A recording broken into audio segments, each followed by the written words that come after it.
Exploring the essence of self prompts contemplation on the nature of existence. What if our lives and memories were artificially created, indistinguishable from the authentic? Imagine confronting the reality of having an expiration date, questioning the lengths one would go to assert the fundamental right to exist. In a speculative scenario, consider a world where those with means or awareness abandon their origin for distant colonies, leaving behind a planet deteriorating from environmental degradation. As we witness the consequences of human actions on Earth, the question arises, what if an option existed for the privileged to detach and disengage from their responsibilities, leaving the rest to face the consequences of a desolate and forsaken world? René Descartes, 1596-1650, a French philosopher, mathematician, and scientist, played a pivotal role in shaping modern Western philosophy. At the core of his philosophy is the famous assertion cogito ergo sum, I think, therefore I am, establishing the certainty of his existence as a thinking being. Descartes employed methodical doubt, systematically questioning beliefs to find indubitable truths and establish a foundation of certain knowledge. One key aspect of Descartes' philosophy is mind-body dualism, where he distinguished between the non-material mind, res cogitans, and the material body, res extensa. This dualism influenced discussions on the mind-body problem and has enduring implications in philosophy. Descartes made significant contributions to mathematics, introducing Cartesian coordinates and analytic geometry. His work laid the foundation for the development of calculus, demonstrating the interdisciplinary nature of his intellectual pursuits. God plays a crucial role in Descartes' system as the guarantor of truth. Descartes argued for the existence of God, positing that clear and distinct ideas formed by a non-deceptive being correspond to reality. The existence of innate ideas, ideas inherently known to us and not derived from experience, was another key concept in Descartes' philosophy. His methodical approach to doubt and the pursuit of certain knowledge laid the groundwork for subsequent philosophical developments in the rationalist tradition. Jean-Paul Sartre, a leading existentialist philosopher of the 20th century, championed the core idea that existence precedes essence. According to Sartre, individuals are condemned to be free with the responsibility to define their own essence through choices and actions. He explored the concept of bad faith, denoting self-deception about one's freedom, distinguished between being in itself, inanimate existence, and being for itself, conscious free existence. Overall, such philosophy revolves around radical freedom, individual responsibility, and the existential struggle for authenticity.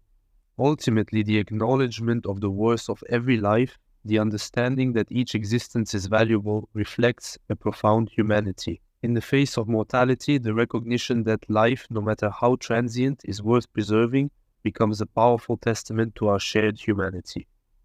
In contemplating these questions, who are we? Where do we come from? Are we certain about our origins?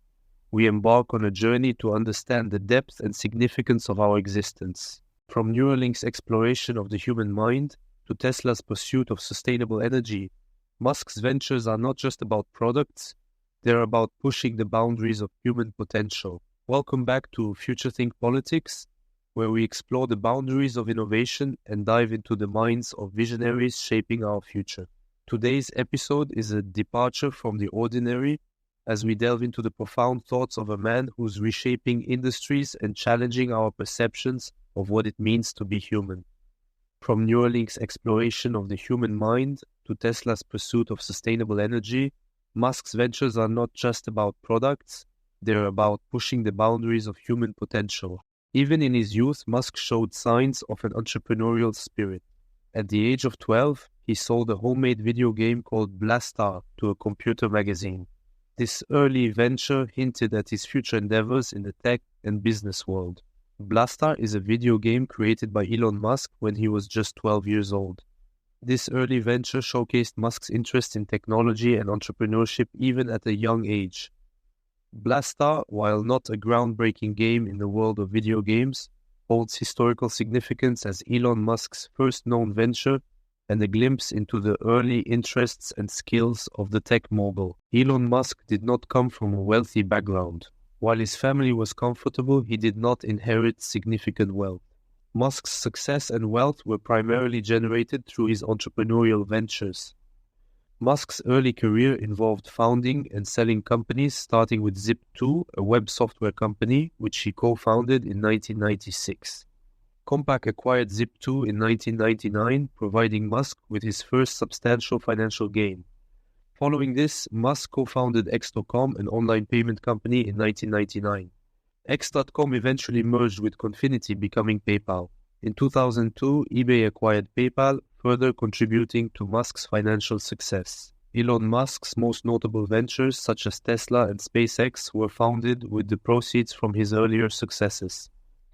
Musk invested a significant portion of his own money into these ventures, taking substantial personal risks to fund his ambitious goals. Contrary to common perception, Tesla did not achieve instant success. The company's origins trace back to 2003, when two Silicon Valley engineers, Martin Eberhard and Mark Tarpenning, co-founded it with the vision of demonstrating that electric vehicles can surpass gasoline cars in terms of performance, speed, and driving enjoyment.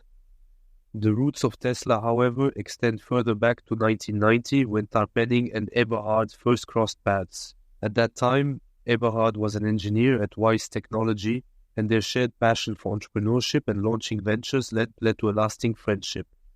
Their collaborative journey included founding companies such as Nouveau Media, which introduced the Rocket ebook to the market in 1998. Over the years, as Tesla and SpaceX achieved success and became publicly traded companies, Musk's wealth increased substantially. His position as CEO and major shareholder in these companies has been a primary source of his wealth.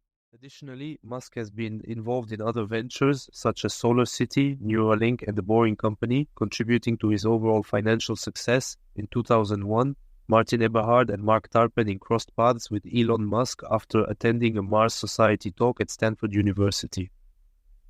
Musk, already a seasoned entrepreneur with a track record of successful startups, notably co-founded the online payment system PayPal in 1998 alongside Peter Thiel and Max Levchin. The trio later sold PayPal to eBay in 2002, yielding Musk $165 million in stocks from the lucrative sale. Following this success, Musk ventured into space exploration, establishing SpaceX, a company dedicated to designing, manufacturing, and launching advanced rockets and spacecraft. The formal inception of Tesla occurred in 2003, with the mission of creating a powerful, aesthetically pleasing electric car with zero emissions. Alongside Eberhard and Tarpenning, other notable co-founders included J.B. Straubel, who served as the company's chief technology officer (CTO) until 2019, and Ian Wright, who left Tesla in 2004 and later founded the electric vehicle powertrain company Wrightspeed. Venturing into the business landscape, Tesla's co-founders initiated rounds of investment with venture capital firms in 2004. Elon Musk took a leading role in the initial funding round and subsequently assumed the position of the head of the board of directors. The company garnered support from various sources, including friends, family, and esteemed venture capital firms like Vala Equity Partners. Entrepreneur Elon Musk founded SpaceX with the ambitious goal of transforming the aerospace industry and realizing the dream of affordable spaceflight.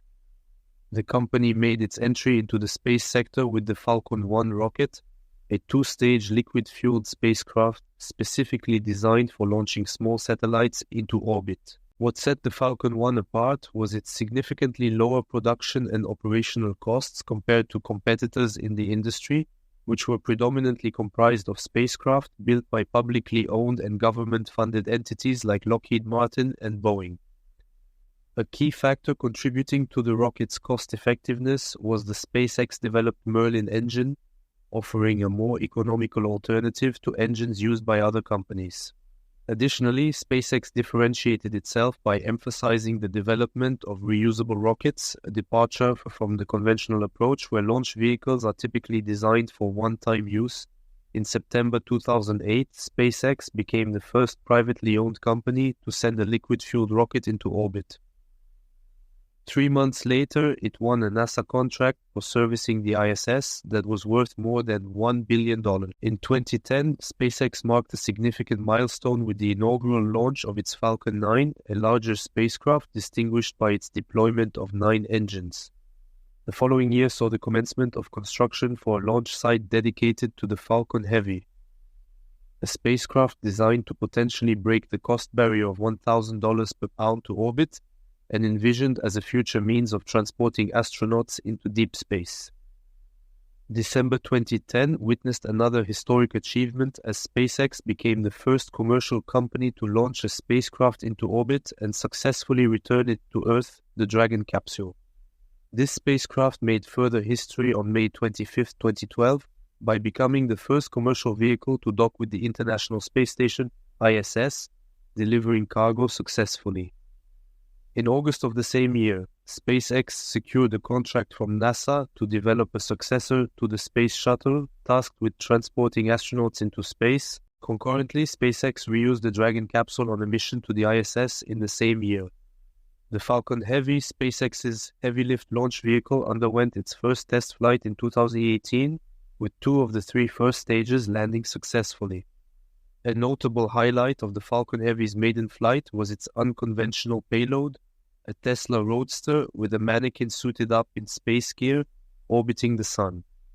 The first operational flight of the Falcon Heavy occurred on April 11, 2019, solidifying SpaceX's commitment to advancing reusable rocket technology and pushing the boundaries of space exploration. In 2019, SpaceX initiated the deployment of satellites for its Starlink mega constellation, a constellation designed to deliver satellite internet services.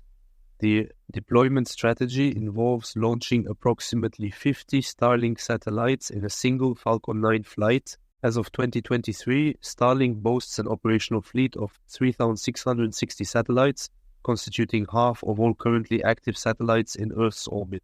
The U.S. Federal Communications Commission has granted approval for an additional 7,500 satellites, and SpaceX aims to establish a network of 29,988 satellites orbiting at altitudes ranging from 340 to 614 km, 211 to 381 miles above the Earth's surface. On May 30th, 2020, SpaceX achieved a significant milestone with the inaugural crewed flight of a Dragon capsule to the International Space Station, ISS, carrying astronauts Doug Hurley and Robert Behnken. Concurrently, SpaceX unveiled the Super Heavy Starship system, initially known as the Big Falcon rocket, BFR, as the successor to both the Falcon 9 and Falcon Heavy. The Super Heavy first stage demonstrated a remarkable capability, being capable of lifting an impressive 100,000 kilograms, 220,000 pounds, to low Earth orbit. The designated payload for this powerful stage is the Starship, a versatile spacecraft designed for various applications. These applications range from enabling swift intercity transportation on Earth to facilitating the construction of bases on the Moon and Mars. SpaceX outlined ambitious plans for the Starship, including a scheduled 2023 flight around the Moon carrying Japanese businessman Maezawa Yusaku and a group of artists. Additionally, the Starship is intended for use in NASA's Artemis program, contributing to manned lunar landings. Looking ahead, SpaceX envisions deploying the Starship to launch settlers on missions to Mars, underscoring the company's commitment to advancing human space exploration. Neuralink's groundbreaking technology revolves around the tandem concepts of neural recording and stimulation, offering an unprecedented glimpse into the intricacies of the human brain. In the realm of neural recording, electrode implants play a pivotal role. These flexible arrays, known as links, are surgically embedded into specific brain regions, enabling the detection and measurement of neuronal electrical activity. The precision of Neuralink's technology is noteworthy as it can capture signals from numerous individual neurons simultaneously, providing an intricate understanding of brain function. By decoding these recorded neural signals, the technology aims to empower individuals to control external devices or prosthetics with their thoughts, ushering in a new era of neural interfacing. The complementary aspect of Neuralink's innovation lies in neural stimulation, wherein electrical signals are delivered to neurons to modulate activity for therapeutic purposes. The flexibility and precision of the electrode array facilitate targeted stimulation of specific neural circuits. This targeted approach holds promise for restoring motor function in paralyzed individuals by recording and decoding neural signals related to movement, subsequently providing precise stimulation to the corresponding muscles or prosthetic devices. Notably, Neuralink envisions closed-loop systems where real-time adjustments in stimulation are informed by the continuously recorded neural activity, offering adaptive and personalized interventions. Imagine a person who has lost the ability to move their limbs due to a spinal cord injury. With a Neuralink chip implanted in their brain, the hope is that neural stimulation could offer a pathway to restore some of those lost abilities. One, reconnecting with movement. The individual equipped with the Neuralink chip would have electrodes in their brain capable of recording the neural signals associated with movement intentions. These signals could be translated into commands for external devices or robotic limbs. 2. Regaining independence. Through neural stimulation, this person might be able to control a wheelchair, type on a computer, or even manipulate objects with a robotic arm. The prospect of regaining independence and the ability to interact with the world in ways previously thought impossible could be profoundly transformative. The Neuralink chip transcends its role in physical restoration, extending its potential into the realm of enhanced cognitive abilities. It envisions a future where memory augmentation becomes a reality by stimulating specific neural circuits linked to memory formation and retrieval, thereby elevating overall cognitive functions. Additionally, the chip holds the promise of accelerating learning processes, enabling individuals to absorb information more efficiently and retain it for extended periods through targeted neural stimulation during learning activities. Beyond cognitive enhancements, Neuralink's technology introduces a paradigm of personalized experiences. The closed-loop systems of the chip, recording neural activity and adjusting stimulation in real time, pave the way for adaptive interfaces. These interfaces can tailor interactions between the brain and external devices, aligning with individual preferences and optimizing the overall user experience. Furthermore, for those grappling with mental health conditions, the chip offers the potential for tailored therapeutic interventions by customizing neural stimulation to modulate circuits associated with mood regulation. However, the integration of such advanced technologies into individuals' lives brings forth profound ethical considerations.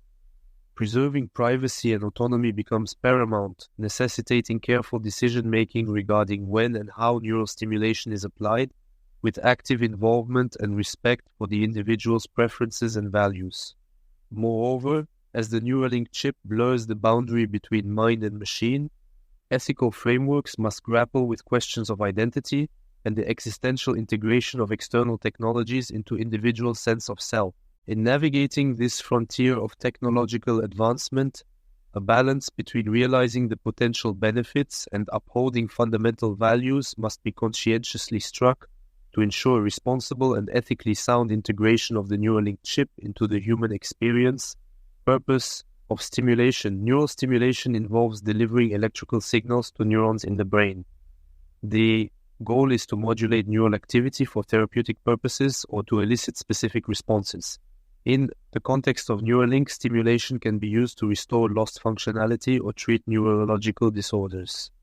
Targeted stimulation. The flexibility and precision of Neuralink's electrode array enable targeted stimulation of specific neural circuits. This is crucial for developing effective treatments for conditions such as epilepsy, where abnormal neural activity can be modulated to reduce or eliminate seizures. Restoring motor function. Neuralink's technology holds promise for restoring motor function in individuals with paralysis. By recording neural signals associated with movement and providing targeted stimulation to the corresponding muscles or prosthetic devices, it may be possible for individuals to regain control over their movements. Moreover, the Neuralink chip aims to create closed-loop systems where the recorded neural activity is used to inform real-time adjustments in the stimulation provided. This adaptive approach allows for more precise and personalized interventions based on the individual's changing neural patterns. The challenges and considerations to take into account: 1. Biocompatibility. Ensuring the biocompatibility of implanted electrodes is crucial to prevent tissue damage or immune responses. Neuralink's electrodes are designed to be flexible and thin to minimize the impact on brain tissue. 2. Long-term stability. Maintaining the stability and functionality of the implanted electrodes over the long term is a challenge. Neuralink continues to research materials and designs that can withstand the harsh conditions within the brain and provide reliable performance over an extended period. 3. Ethical use of stimulation. The ethical use of neural stimulation is a critical consideration. Ensuring that the technology is applied responsibly and respects individuals' autonomy and privacy is essential, especially when considering applications that may enhance cognitive abilities. In summary, Neuralink's neural recording and stimulation technologies represent a sophisticated approach to interfacing with the human brain. The ability to both record and modulate neural activity opens up possibilities for treating neurological conditions and creating innovative solutions for individuals with impairments. However, addressing technical challenges and ethical considerations is paramount as these technologies progress towards wider adoption and application. Here comes the more technical and interesting part. Before converting analog neural signals into digital bits, the initial step involves amplifying and filtering these signals, a task assigned to the analog pixel. Illustrated in the figure above, an analog pixel comprises analog circuitry, filters, and related components. The optimal scenario involves having one analog pixel per electrode to enable independent configuration. In the N1 system-on-chip SoC instance, there are 3072 analog pixels, each occupying a substantial portion of the chip's physical space. The effectiveness of these pixels significantly influences both signal quality and the overall neural interface characteristics. Designing the analog pixel involved 3 primary considerations. 1. Minimizing size to accommodate more pixels. 2. Achieving the lowest possible power consumption to generate less heat and prolong battery runtimes. 3. Minimizing noise to obtain the best signals. After amplification, the signals undergo conversion and digitization into zeros and ones through our on-chip analog to digital converter. The detection of spikes or action potentials is crucial for certain brain-machine interface (BMI) tasks, and various methods such as thresholding and PCA are currently employed. Neuralink adopts a robust approach to spike detection by directly characterizing the shape, distinct from template matching. In some instances, different neurons from the same electrode can be identified based on their unique shapes. Analog pixels have the capability to capture the complete neural signal samples at a rate of 20,000 samples per second with 10 bits of resolution, resulting in over 200 megabits per second of neural data for each channel. In terms of streaming broadband signals, Neuralink achieves the feat of streaming the entire broadband signal through a single USB-C connector and cable. Each N1 module incorporates multiple ASICs to optimize processing throughput. The patent outlines various arrangements primarily falling into 2 categories: linear, 2-dimensional. For the sake of simplicity, this review will focus on the linear arrangement where data is sequentially passed from one ASIC to the next. Under the linear chip architecture, the initial ASIC receives data from its corresponding channels, encapsulates the data into packets, and forwards the processed signal packets to the next ASIC in the series. The second ASIC then receives data from both the preceding ASIC and its respective electrode, transmitting newly packetized data along with packets from the previous ASIC to the subsequent chip. This iterative process continues until the aggregated data packets from all the chips are transferred to another computing system via the last ASIC. The Neuralink ASIC, designed for interfacing with the brain, is a complex system composed of several key components that collectively facilitate the processing and transfer of neural data. The inter-chip data transfer ports serve as communication channels between different sections of the chip, particularly facilitating data transfer between the left and right sides. At the core of the ASIC are the analog pixels or neural amplifiers organized in an 8x8 grid, totaling 256 analog pixels. These amplifiers play a crucial role in amplifying weak neural signals collected by electrodes, and they may also contribute to signal compression by applying thresholds set by the configuration circuitry. Following the amplification process, the signals undergo digitization by 8 analog to digital converters, ADCs, with each ADC corresponding to one of the 8 rows of amplifiers in the described setup. The digitized signals then pass through a digital multiplexer which serializes the data and filters for specific rows and columns from the amplifier array. The configuration circuitry, programmable through a scan chain or JTAG interface, acts as the main interface for instructing the ASIC. It can switch the chip between various operating modes, such as skip channel, scheduled column, and event voltage spikes, functioning as the conductor that coordinates the different components. Additionally, the ASIC includes a compression engine responsible for compressing the digitized data based on the instructions received from the configuration circuitry. The merge circuitry likely plays a role in combining or processing data streams, contributing to the overall functionality of the chip. Finally, the serialized deserializer component acts as inbound and outbound packet queues, managing the flow of data into and out of the chip.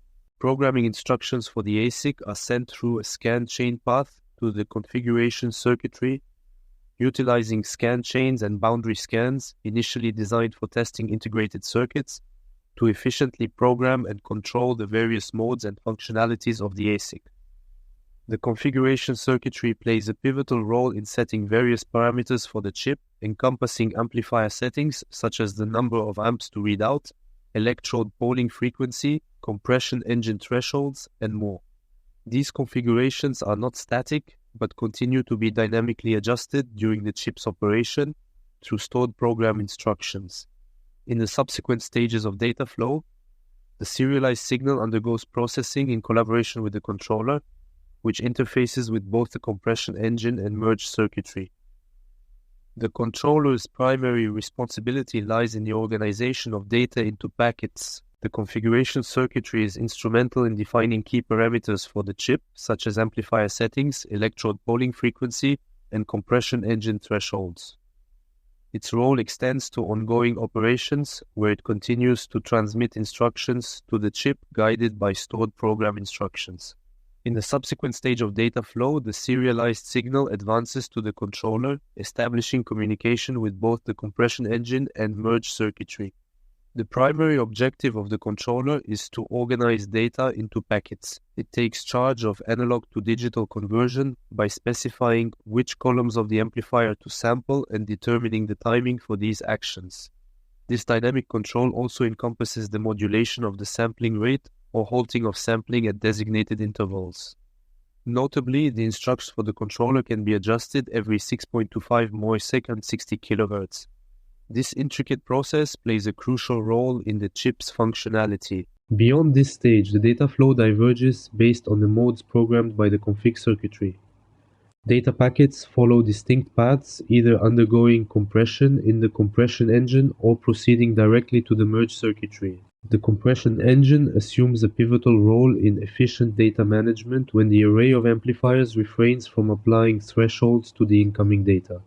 In situations where raw, high-bandwidth signals are received from the amplifiers, sampled at times up to 20 kHz, the compression engine comes into play. Compression strategies primarily involve the application of thresholds to identify spikes within a specific range, computation of summary statistics such as channel-wise averages, and event-based triggers off-chip. Alternatively, information-theoretic lossless compression techniques like PNG, TIFF, or ZIP may be employed. Remarkably, in certain instances, the compression engine achieves a reduction in bandwidth exceeding 1000 times fewer data. The thresholds applied by the compression engine can be based on either the voltage or frequency of the signal. Signals with low or high frequencies, often deemed less valuable for recording purposes, may be selectively filtered out by the compression engine. In essence, non-spike signals are eliminated, leading to a reduction in data packet size and compression of the signal. When employing voltage-based thresholds, an automated technique known as the nonlinear energy operator (NEO) may be utilized to precisely identify thresholds that effectively detect spikes. This method enhances the accuracy of spike detection in the signal. To simplify this white paper, it aims to revolutionize neurotechnology by establishing a direct interface between the human brain and computer systems. The company envisions a future where individuals can seamlessly interact with technology through advanced brain-machine interface (BMI) technology, as detailed in the official description. At the core of Neuralink's innovation is the flexible electrode array, known as the Link, surgically implanted into the brain for biocompatibility and durability. Comprising thin and flexible electrodes, this array facilitates high-precision neural recording and stimulation, capturing detailed neural activity for various applications. Neuralink's technology focuses on neural recording, detecting and measuring action potentials to decode specific brain functions. The goal is to provide targeted neural stimulation, potentially restoring motor function in paralysis patients and treating neurological disorders. The white paper emphasizes closed-loop systems, ensuring real-time adjustments in stimulation based on recorded neural activity, enhancing precision and personalization. Acknowledging challenges, the white paper addresses issues of biocompatibility and the long-term stability of implanted electrodes. Ethical considerations related to privacy, autonomy, and responsible technology use are also highlighted. The document explores innovative applications envisioning not only medical treatments but also cognitive enhancements and direct communication between individuals. Neuralink's white paper outlines a roadmap for the future development and integration of this technology into various aspects of daily life. You can link to the white paper in the video's description. In conclusion, Neuralink stands on the frontier of technological innovation, promising a future where the boundaries between the human mind and advanced computing seamlessly converge. As we've explored the intricate facets of this developing project, it becomes evident that Neuralink's impact extends far beyond the realm of medical advancements. In the medical arena, Neuralink holds the potential to transform the lives of individuals grappling with neurological conditions, offering unprecedented solutions for paralysis, neurodegenerative disorders, and mental health challenges. The prospect of restoring mobility and enhancing cognitive functions presents a beacon of hope for countless people around the world. However, the implications of Neuralink extend beyond the medical domain, delving into the realms of law, data privacy, and the very fabric of our connected world. The ethical considerations surrounding the responsible use of brain-machine interface technology necessitate a careful examination of legal frameworks and the protection of individuals' autonomy and privacy. As we navigate this landscape, it's crucial to acknowledge that the development of Neuralink brings with it a host of questions and challenges. How will society adapt to this paradigm shift in human-computer interaction? What safeguards will be implemented to protect user data and ensure responsible use? Moreover, the intersection of Neuralink with the Internet introduces a new dimension to the digital landscape. The potential for direct communication between brains and the seamless integration of thoughts into the vast expanse of the Internet could redefine the way we connect, share information, and perceive the world. In essence, Neuralink is not merely a medical breakthrough, it is a catalyst for profound changes across various facets of our lives. The journey of this pioneering project will likely be marked by continuous exploration, refinement, and adaptation. As we stand at the precipice of this technological frontier, the ramifications for our future are both awe-inspiring and thought-provoking. The evolution of Neuralink is a narrative that extends beyond the confines of a single field, encompassing the collective imagination of humanity as we embark on a journey to unlock the full potential of the human mind.